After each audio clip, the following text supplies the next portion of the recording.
bada beste modu bat OneDrive-en sartzeko irakasle.eusera sartu gabe, bai? Horretarako idatzi Office 365 Googleen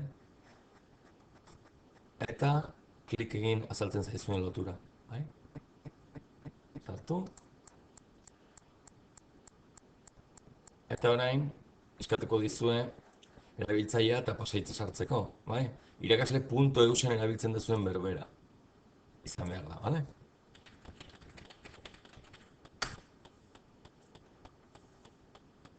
Bale, mantendu nahi duzu saioa zabalik? Nik ez. Eta ben azaltzen zaizkigu,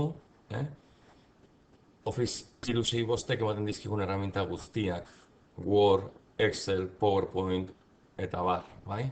Horien artean, OneDrive dago. Sakatzen baldin badet hemen. Pixkat behar izaten du.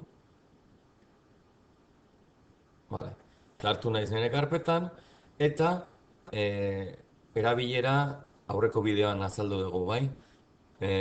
Google Drive-en berbera da.